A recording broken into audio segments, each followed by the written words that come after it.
ناد علی وہ دعا ہے جو نبی کریم صلی اللہ علیہ وسلم نے خیبر کے مقام پر تب کی جب 40 دن ہر کوئی خود اپنے ہنر کو اپنے آپ کو آزماتا ہوا سب جاتے تھے، لیکن سامنے مرحب کھڑا ہوتا تھا اور مرحب کو دیکھ کے پھر واپس آ جاتے تھے۔ پھر نبی کریم صلی اللہ علیہ وسلم نے بولا کہ میں علم اس کو دوں گا جو اللہ کے نبی کا دوست ہوگا، اور اس کو وہ بھی، اور بالکل ایسی ہی چیزیں وائس ورسا۔ میں خیر کیونکہ میں اتنی ایکسائٹڈ ہو چکی ہوں کہ میں آپ کو بتا نہیں سکتی۔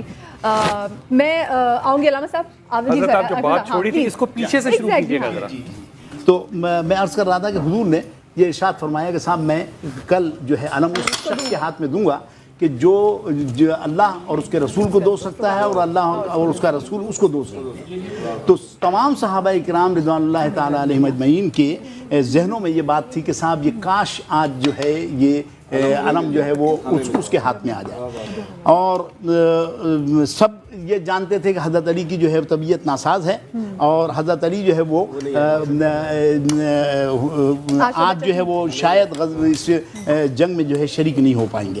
تو حضور نبی اکرم صلی اللہ تعالیٰ علیہ وسلم نے اس وقت یہ جملے ارشاد فرمائے کہ ناد علیم مظہر العجائب تجدہ عونا لک فی النوائب کل ہم و غم سینجلی بولایتک یا علیو یا علیو یا علیو۔ واہ واہ، ایک بار پھر پڑھیے ذرا، یہ پھر پڑھیے ذرا، ایک بار پھر پڑھیے ذرا۔ پڑھ لے جن کو آتی ہے۔ ناد علیم مظہر العجائب تجدہ عونا لک فی النوائب کل ہم و غم سینجلی بولایتک یا علیو یا علیو یا علیو۔ بہت سے لوگ ہیں، اچھا بہت سے لوگ ہیں کہ وہ اس کے اندر کچھ اضافات کرتے ہیں، کہتے ہیں کہ صاحب ناد علی میں یہ ایک اضافہ کہ ناد علیم مظہر العجائب تجدہ عونا لک فی النوائب کل ہم و غم سینجلی بجلالتک یا اللہ یا اللہ یا اللہ بنبوتک یا محمد یا محمد یا محمد اور بولایتک یا علیو یا علی۔ ہمارے استاد علامہ نصر اللہ خان صاحب اللہ تعالیٰ ان کے درجات بلند فرمائے اور جنت الفردوس میں ان کو اعلیٰ مقام عطا فرمائے۔ اچھا وہ بہت محتاط شخصیت تھے، دورہ حدیث ہم نے ان کے پاس کیا، اصغر بھائی نے بھی اور میں نے بھی، دونوں نے جو ہے مولانا اصغر صاحب نے اور میں نے، دونوں نے جو ہے دورہ حدیث ان کے پاس کیا۔ وہ جامعہ رضویہ شمس العلوم میں اس وقت دورہ حدیث کروایا کرتے تھے، اور جو طلبہ سن رہے ہوں اگر میری بات کو تو وہ بھی اس کے گواہ ہیں، اور اصغر صاحب تشریف لائیں گے تو انشاءاللہ میں ان سے بھی یہ اس کی تصدیق آپ کو کروا کے دوں گا۔ تو ہم نے جو ہے وہ جب ان سے بات کی، وہ محتاط کتنے تھے کہ محرم کی یکم محرم سے 10 محرم تک وہ سیاہ کپڑے نہیں پہنتے تھے، یعنی جیسے حضرت نے پہنا ہوا ہے چوغا ویسا وہ تھا ان کے پاس، لیکن وہ یکم محرم سے 10 محرم تک نہیں کہتے تھے کہ مشابہت پیدا نہ ہو۔ اب یہ میں آپ کو اس لیے کہہ رہا ہوں، کیا کہہ رہے ہیں آپ یہ اس کو آپ دوبارہ صحیح دوبارہ وضاحت سے فرمائیے۔ یہ وہ محتاط اتنے تھے، کپڑے کالے اس لیے نہیں پہنتے تھے کہ کہیں شیعوں سے مشابہت نہ ہو جائے۔ صحیح۔ اب ایسا آدمی جب ناد علی پڑھے گا،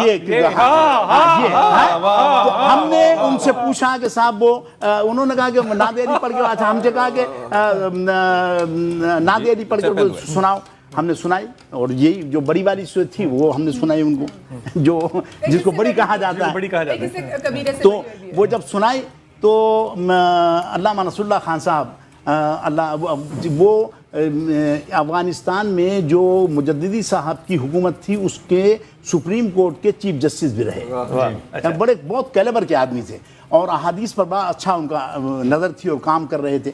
تو بلکہ احادیث پر یہ ہے کہ بخاری شریف میں جو حدیث ہے ایک صفحے پر جو ہے وہ پوری جتنی بھی سیاہ ستہ میں حدیث ہیں وہ ایک ہی صفحے پر جو ہے جمع کر رہے تھے، یعنی بہت بڑا کام تھا جو 12 صدیوں پہلے ہوا ہے، وہ اس کو جو ہے وہ دوبارہ کر رہے تھے۔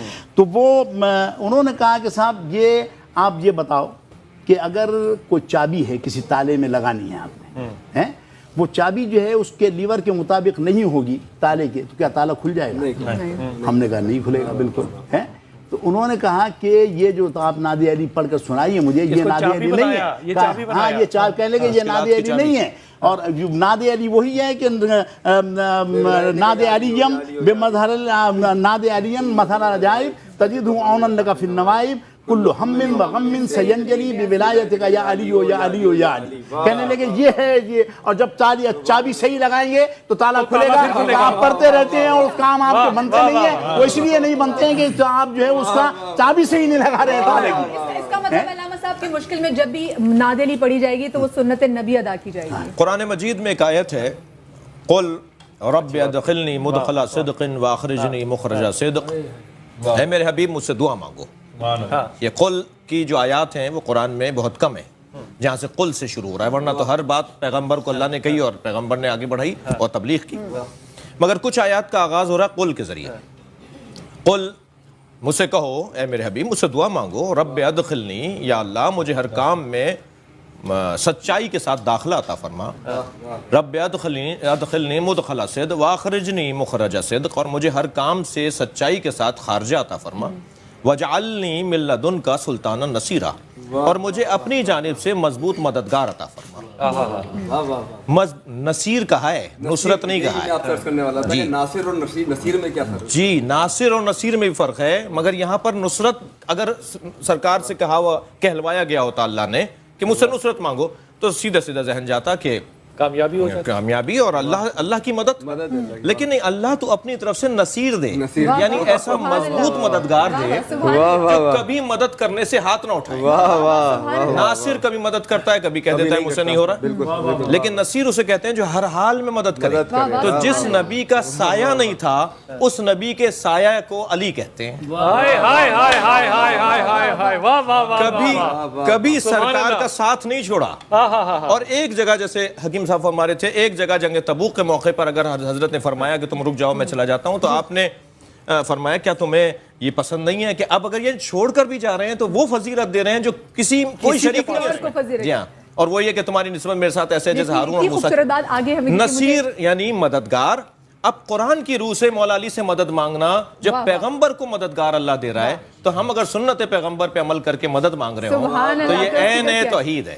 واہ واہ سبحان اللہ. میں یہاں پہ بریک لینے جا رہی ہوں، جب بریک سے واپس آئیں گے تو یہ بھی ضرور پوچھنا چاہیں گے کہ خیبر کے جب واقعہ ہوا تھا تو حضرت علی وہاں پہ نہیں تھے، وہ کسی اور جگہ پہ تھے، اور جس طرح وہ پہنچے وہ پوچھیں گے راما صاحب سے. کہیں میں جائے گا بریک کے بعد پوچھتے ہیں.